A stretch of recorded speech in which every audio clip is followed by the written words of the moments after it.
Welcome back, everyone. It's a Tier 10 game on Northwest. I'm in a brand new Object 140, which I got as part of the On Track to 140 recently. And here it is. We're in the closing hours of the event, actually. And as a result, there's a lot of people driving Object 140s. There are actually 4 of them on my team. There's 3 on the other team. There's also a T-54 you can see right here next to me on my team. A lot of people still trying to take advantage of that event. This battle's a little bit less about what I do, but I do play a very nice game. But what happens when you get a whole big pile of, it's not a question, medium tanks, particularly high-tier medium tanks, working together in a close battle situation. So first here, we're running along with our wonderful French light tank here. We're breaking terrain for us and doing some scouting. If you look at the minimap, you'll see that all the Object 140s are coming this way, along with a T-54. There's also T-54 lightweight, who will be helping us a little bit from distance on routes to the battle area. It'll be easier to see what he's up to from the third person view, which we're going to see what the battle card from live view. Coming around up here, just northern vector, I see the 1390 just done a little pop-up, see if there's anything up there, but he hasn't spotted anything. There's an Object 140 who's just going for it. There's another 140 right on my tail, and there's 2 more medium tanks following us, so we're just going to go straight in. Really surprised with any contact here. This is the usual fighting spot. I wonder how much further we're going to get when suddenly T-110E5 pop a shot at this. 1390 takes a pretty hard hit. As he's backing off, I move up to take his place. This E5 is actually platooned with 2 enemy 140s and also a T-54 lightweight there in the back, and there's actually another Object 140 not too far away. So I stop to aim just so I can try and track this guy if he comes around. He doesn't immediately rush me. The other 140 comes up, gives him he takes a shot. I fired. I accidentally hit the armored belt on 140's part. Don't do any damage. It's looking like a stalemate right here. So I'm going to try side scraping. Take the shot, miss. Well, this 140 rushes me, thinks he can get a free shot at it, but this tank reloads so fast. He'll be sent a lot of damage. He pushes us, but it's a little bit too late. The sheer DPM, the fact that we focused fire because that guy goes down pretty quickly. Now this 140 is alone against 2 of us. He's in real trouble. The other 140 senses the advantage, pushes in, push with him. Miss. Well, you know, these things happen. And Alpha 103 is trying to help out this object. We're able to take him out. Knowing he's just fired, I'm able to pop out, put a shot into the 140 into the M103 and then back off. The other 2 140s sense the advantage, comes racing down the side and just starts tearing apart this M103. I'm also putting shots to him as I can. He's completely unable to do anything here. It's just too many attacking from too many directions. E5 is now alone.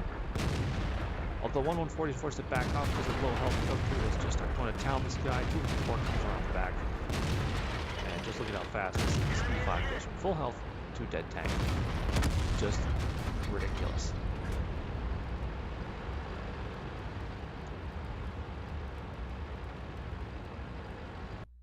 But what actually happened to that particular point? It was really hard to see. Things developed very, very quickly, and from my point of view, you couldn't actually see what actually happened that allowed, as it turned out, 6 of our tanks to overcome 7 of theirs without taking any casualties and only a moderate amount of damage.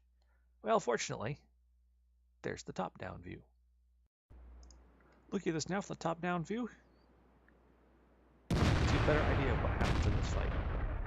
So 2 140s go on one flank, myself, 1390, short the other 140, coming around from the north. You'll see sniper fire coming from the T-54 lightweight from the bottom of the screen. There's a shot right there.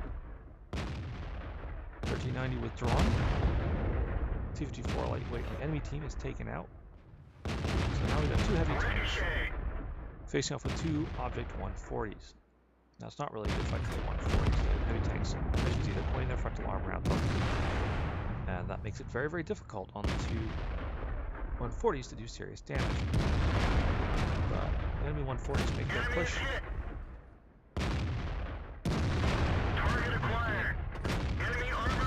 shot. Target unlocked. Target acquired. Target unlocked. They're knocked out. Ready to fire. Target unlocked. And now it's just one of them. So maybe push around. Check it out. See, both the heavy tanks are still undamaged. Last time he won 40, well, he pops up and he's trying to help the other guys fight, but he's been flanked by T-54. He goes down to the T-54. He ends up taking both him and the 1390. Does not go so well. Enemy armor is Meanwhile, on our destroyed. northern flank, we've just broken through. Watch just how fast these two Enemy tanks go down armor now is that they damaged. have to fight in multiple directions at once. It's just astonishing the damage output Penetration. on these medium tanks. They're knocked out. Now the T-110E5 is alone. He comes out to try and fight because he knows all too well that he's probably doing it. Yeah, T-54 behind him, 140 circling Enemy around like armor is crazy. hit. Down he goes.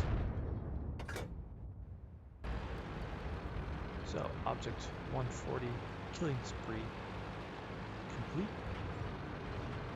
So with amazingly multiple tanks damaged, none of us have been completely destroyed. We race on towards our next victim. There's a Death Star that was last spotted down in C9. You see the Annex 1390 harassing him. Target acquired.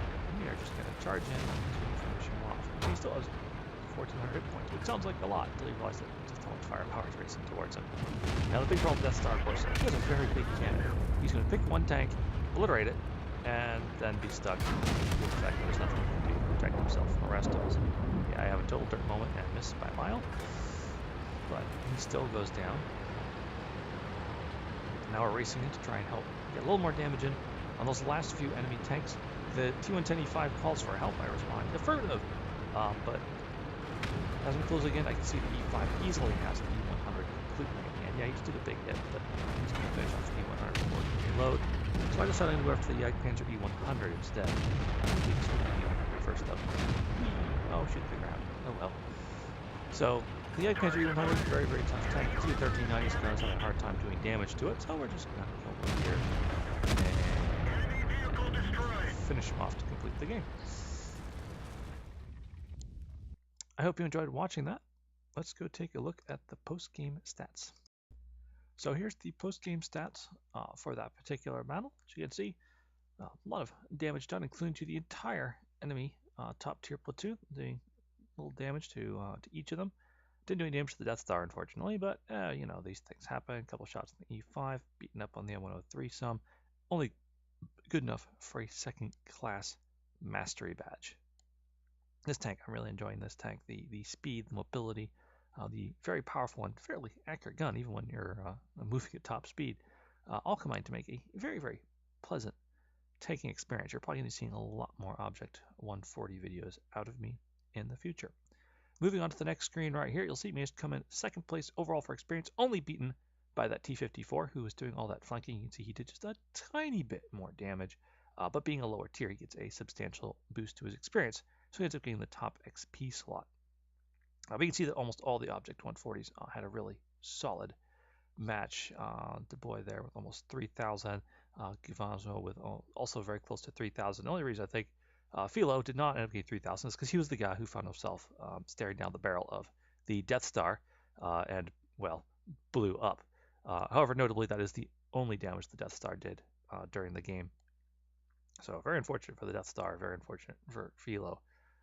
But this really, they really shows off the strength of packs of mediums in general and the Russian mediums in particular, because their high DPM and their high rate of fire allows them to just smash their way through pretty much all opposition.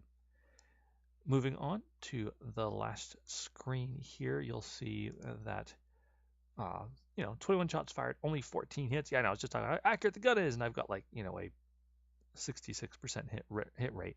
But that's probably just more my lack of experience with the tank than the tank itself.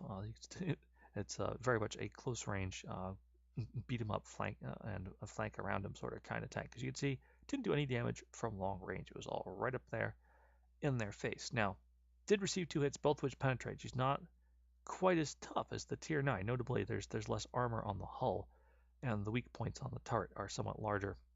So she doesn't take abuse quite as well as her smaller cousin does, or as its near counterpart, the T-62s or the Object 430s. But it's still a fantastic tank that in a hull down position can actually do a lot of damage and can bounce some shots.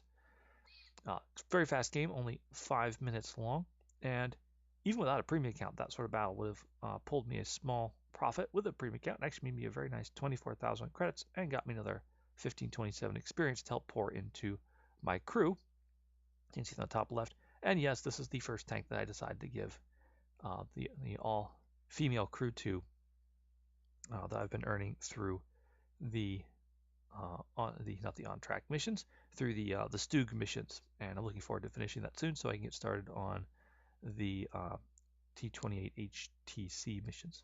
Anyways, I hope you all enjoyed watching that battle. Good game, and good night.